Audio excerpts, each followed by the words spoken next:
Okay, hello everybody. I'm really honored to be invited to participate in this conference.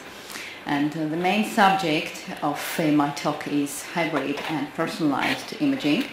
And of course I'm going to talk about the PET MRI, the first experience in Israel. Before I start, I just want to ask, I'm curious, what do you in the audience have in mind when you hear hybrid imaging? I would guess it sounds like a hand-assisted laparoscopic partial liver resection of segment 5, 6, and 8, something like that. But actually, it means an upgrade in technology. I'm going to talk about the upgrade of PET and upgrade of MRI. So, here we go.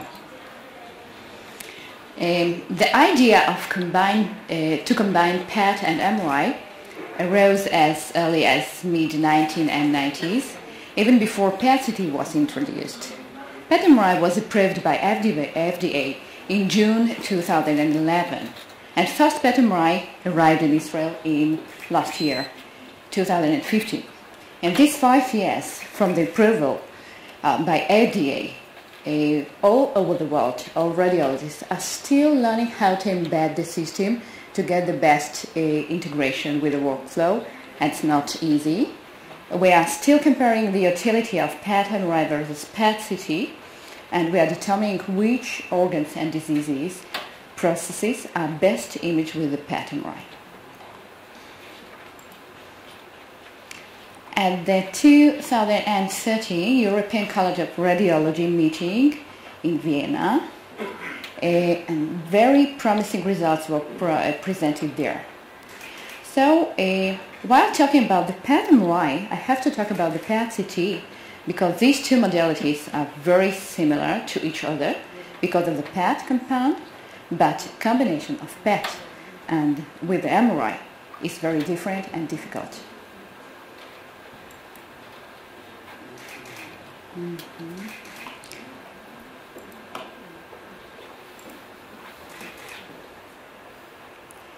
Some advantages, clinical impact of PET-CT, and I would like to remind some of the clinical impact. Characterizing lesions difficult to biopsy. It's very useful for detecting occult cancers, determining the extent of the cancer and response to the therapy, more accurate diagnosis, avoidance of unnecessary tests and procedures, better treatment and management of PET-CT. Better treatment and management, and just want to tell that PET-CT changes management in about 1/3 of cancer patients. And the question is FDG PET-CT a completely perfect test?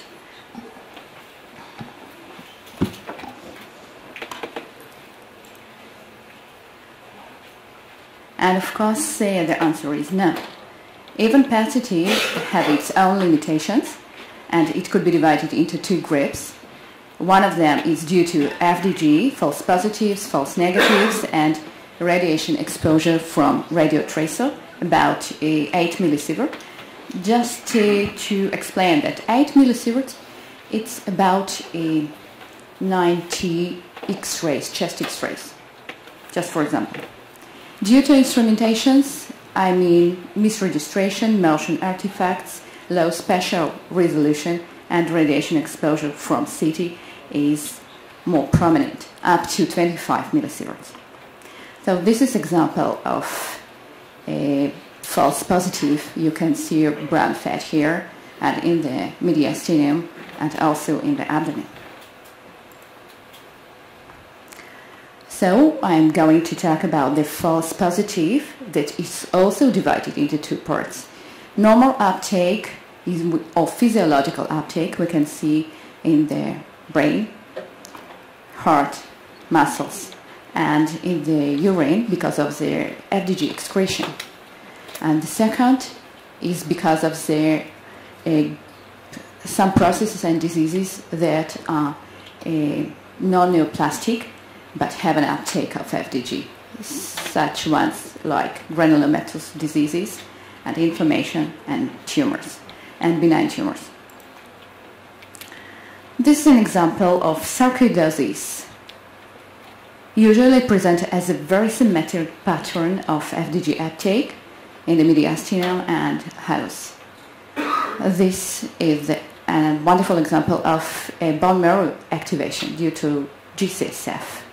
Sometimes it could be an asymmetric because of irradiation previously. Brown fat also. A typical pattern of brown fat is on the neck, intercostal and paravertebral areas. So before I talked about the false positives, FDG uptake, now let's talk about the false negatives. False negatives sometimes we can receive because of the small lesions and partial volume loss. This is a very tiny lymph node you can see here. Now FDG uptake, but it's biopsy-proven malignancy.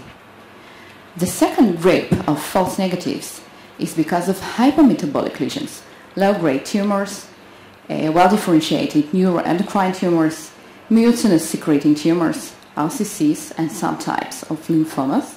And I want to mention that elevated serum glucose and exactly insulin in blood can cause a false negative.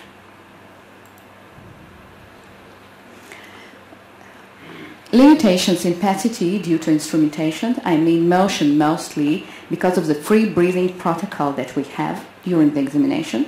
For example, these two images. On the first image you can see a coronal FDG image, PET, not fused with CT, and it is attenuation corrected. This one is non-attenuation corrected. The question is, where is the lesion with an uptake? Whether it is in the lung or in the liver. Because of the attenuation correction artifact, we have an upper part of the abdomen with a liver that is artificially erased. And when I'm looking on the non-attenuation correction image, you can see that it's exactly on the upper part of the liver. This is an example of scattered or artifact from the bladder. So some advances in the PET imaging because of the radiochemistry, because of new tracers for PET, and because of instrumentation, hardware and software. We have new scintillation crystals, dose reduction software, PET-MR and PEM, positron emission mammography.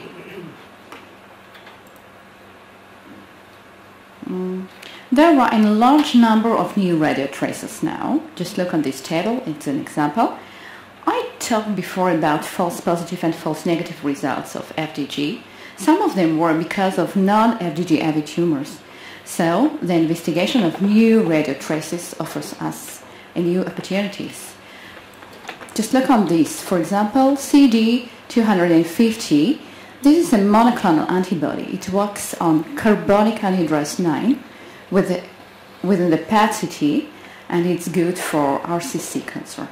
That is non-FDG avid, absolutely.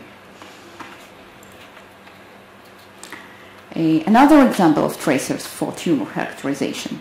It looks a bit sophisticated, but in everyday life in our institution, we use C11 choline, PSMA, gallium-68 datatok, and we also use an FLT for a proliferation, but for research purposes.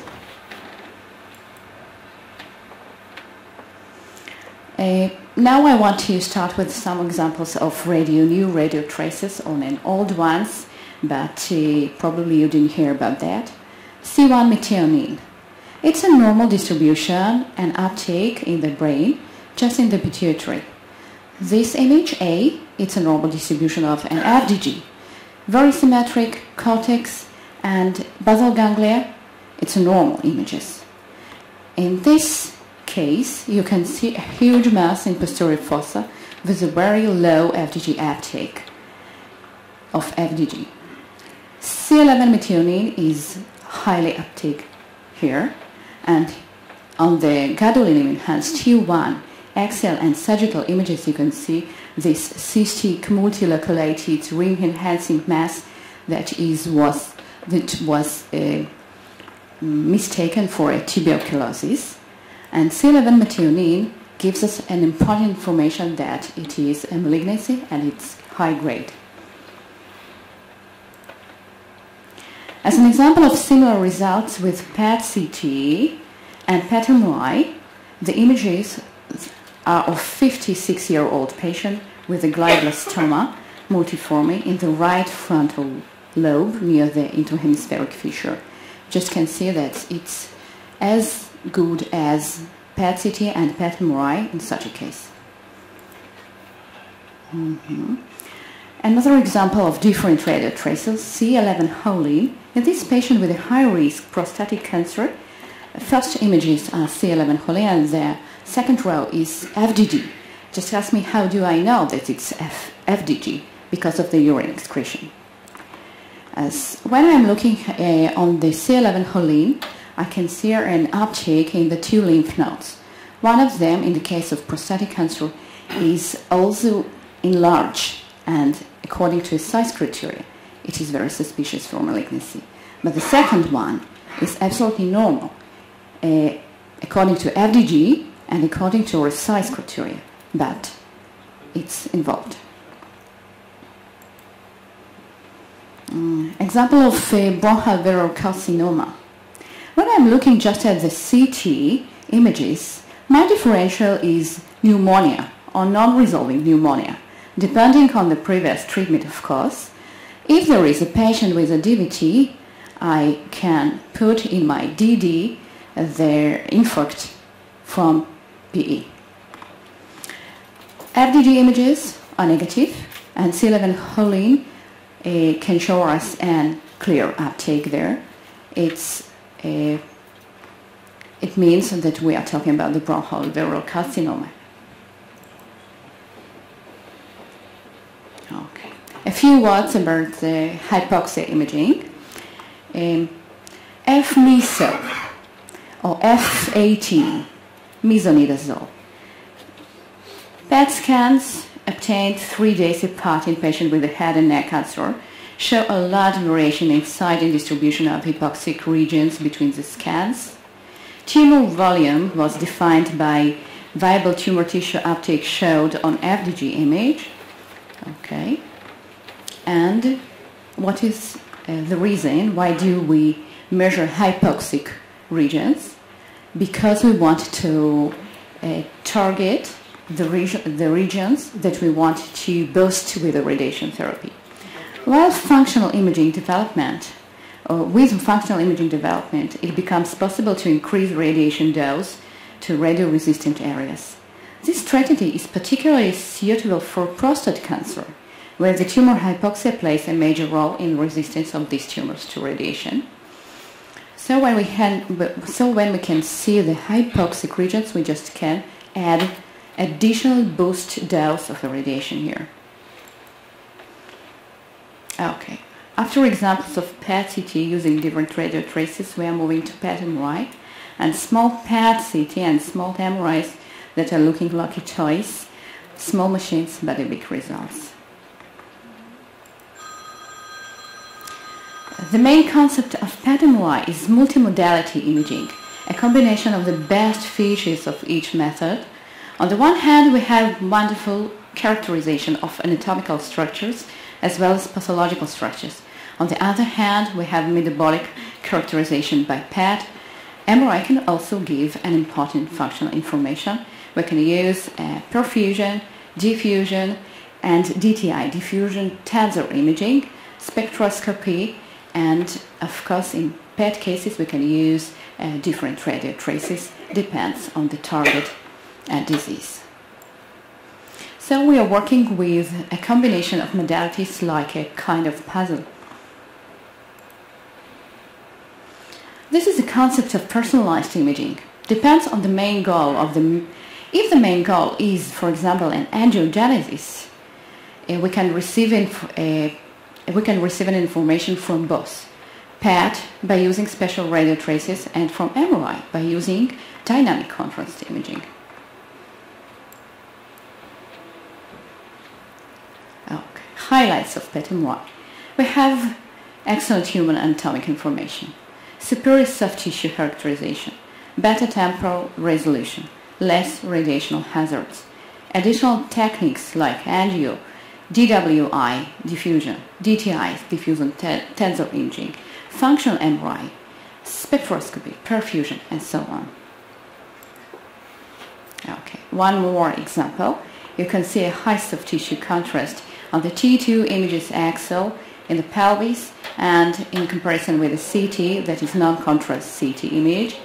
A multimodality imaging review, diffusion weighted image shows positive lymph nodes, which also shows an FDG uptake here. Now I'm going to talk about the disadvantages of the PET MRI. We have problems with attenuation correlation, longer acquisition and multiple sequences, up to an hour of imaging. Incompatible with metallic objects, implants, pacemakers, it's a common limitation for all MRIs. Claustrophobic patients can't do this. Patients with a high BMI are very problematic. CT is still superior for lung imaging and some economical issues. These systems are more expensive, so can we show clear-cut benefit that justifies its value versus the high cost? It's a very good question.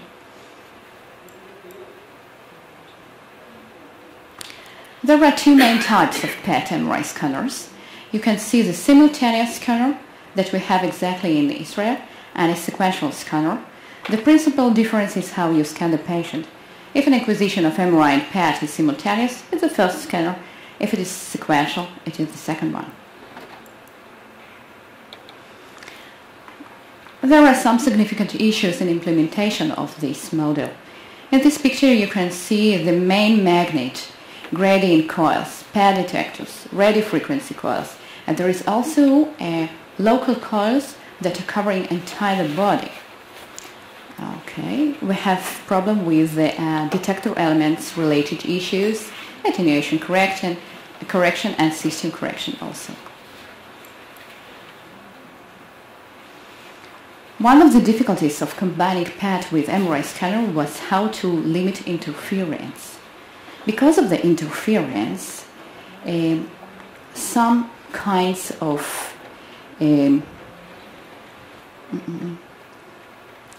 possible issues. We have a lithium and bismuth detectors that are less susceptible for MRI artifacts. We can use an optical fibers that guide the light away. We can replace the photomultiplier by the photodiode devices and shielding of PMT from the surrounding magnetic field. It can be very useful. Just to show another examples of interference effects, just look at the last column. We have high cost, more channels, reduced timing, additional complexity, increased eddy currents, and high cost. It's really difficult to combine these two systems, but when it works very nice. You need to make fine-tuning of two of these systems apart and two of these systems together. And of course, it is very important to remember the cooling system. In Israel, we had a real problem because of the cooling system. Weather is very hot. Of course, it's a joke. Nobody is going to make a total body laparotomy. We're going to make a total body PET CT or PET MRI. And this picture, my son saw this picture and he was very excited. Mom, these two guys are just playing at the workstation. It's very cool. And the nurse is operating alone. I want to be a surgeon, he said.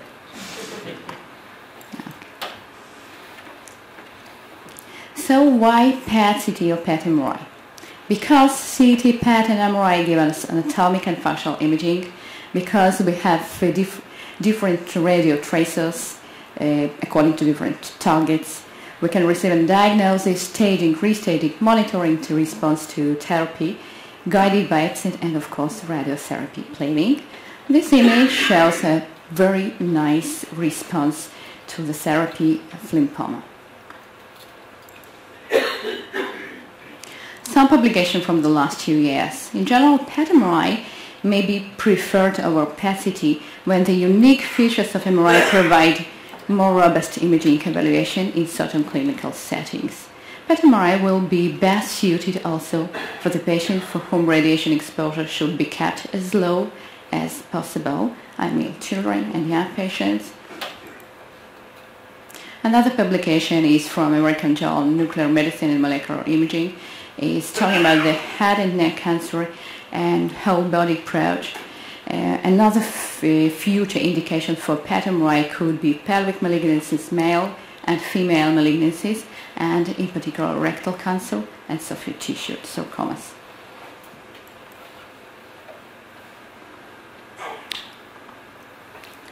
Three these images of PET MRI, just look: coronal images of PET acquisition, coronal image of T1 non-gadolinium enhanced MRI image, and the fusion. Three nice images, but in everyday life, when we are working with a PET MRI, we receive about 6,000 to 8,000 images from each examination, and some of them are post-processed, so we need a lot of time to analyze it. Indications for the PET MRI can be divided: neurology and neuropsychiatric group. Oncology, of course, is very rich with the indications: pediatric imaging, cardiac imaging, and of course musculoskeletal imaging. Now I am going to show some examples of such examinations that are multimodality examinations. Some examples comparing PET MRI and PET CT. Comparison of PET MRI and PET CT imaging of a primary cervical cancer. Just look: T2's weighted image, XL on the pelvis with a huge tumor in the cervix. It's a diffusion positive tumor with a high restriction inside, and this is a CT. There is also an uptake, vivid uptake in this tumor. And the second case is a positive lymph node, metastatic lymph node from the cervical cancer that is also enlarged and having a restriction with a diffusion and an uptake, FDG uptake.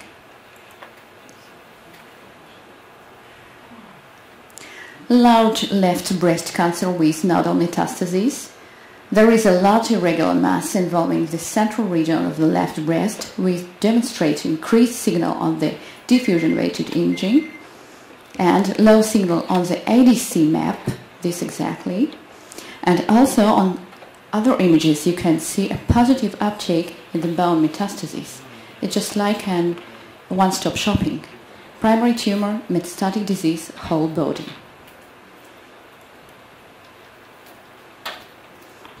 Example of liver imaging in combined PET MRI. Okay, FDG. The main goal in PET MRI is to make an acquisition of whole body PET and MRI, and also to make a specific MRI protocol that should be dedicated to the organ or to the disease.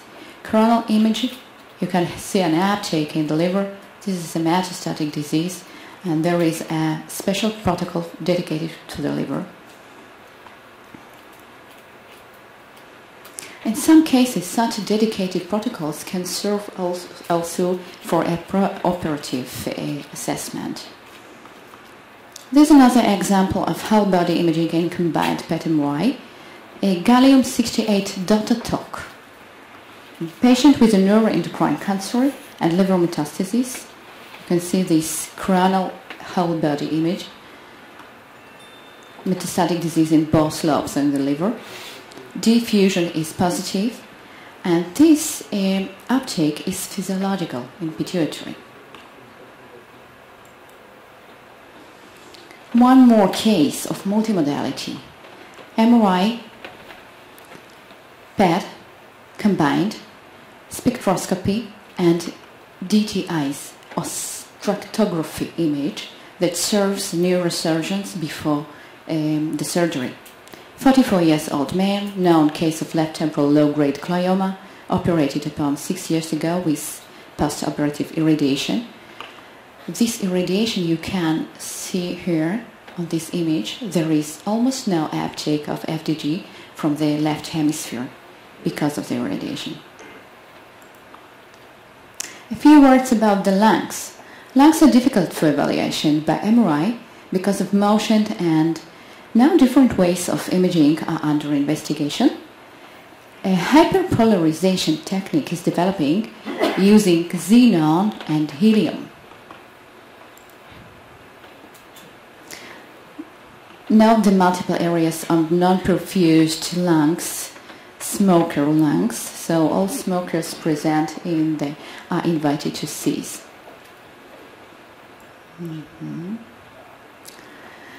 Some different opinions about the PET-MRI.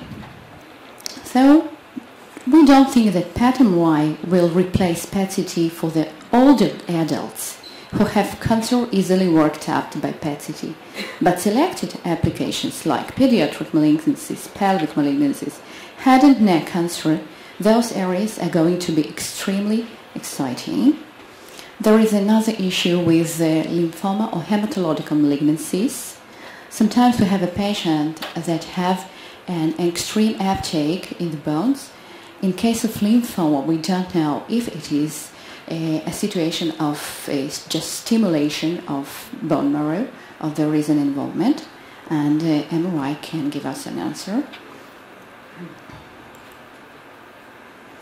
Now I want to present you an Israeli team of PET-MRI, imaging and research, and of course I'm a photographer. I'm not on these pictures. During 4 months we have been working with this machine. We have already scanned about 300 patients, and we have about 12 main ongoing research projects. Now, hoping to serve you and your patients in the future, we realize that PET-MRI has a great potential in preclinical and clinical research as well as in diagnostic applications. Okay, some conclusions. Since PET-CT system became available, oncological PET examinations have mainly been performed as combination PET and CT. Recently, hybrid PET-MRI scanners were introduced and made available. However, PET-MRI is more costly and with a lower throughput than PET-CT. PET-MRI as a hybrid imaging has a great potential in preclinical and clinical research as well as in diagnostic applications. Finally, the translation of new PET tracers into clinical practice will notably personalized imaging process. So just wanted to show you, if we have a time, some minutes, I wanted to show you a case from our institution, just if you want. It's a PET-MRI imaging of the young patient. Excuse me for small images, it was some technical issues. As I told before, we make a whole body PET-MRI and then we make dedicated protocols of the MRI with high resolution images for the region of interest. You just can see this pelvic region. It's a malignant neural schist tumor, like a dumbbell-shaped. It has a very low uptake FDG in the periphery and almost no uptake in the metastatic disease. You can see it in the pelvic wall. And one more region there is near the sacrum, near the coccyx. This patient suffering from hydronephrosis also. And the question that was discussed before the planning of the imaging, whether this disease could be treated by irradiation, by chemotherapy, or even by surgery. So we try to have a good anatomical resolution for these images. We can see the main tumor in the bladder wall and 3 additional tumors in the pelvic side wall. The question was what is going on with the muscles on the right side of the pelvis. I'm coming back to the axial T2 images. I have a lot of images to see, but I just want to show you these ones.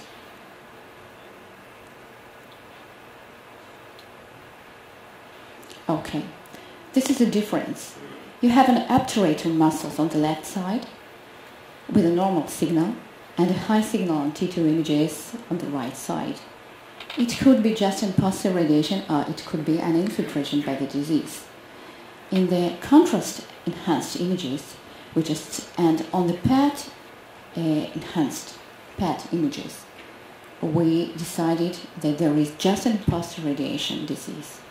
So this patient is moving on for some courses of chemotherapy before a decision about the surgery. So I'm finished.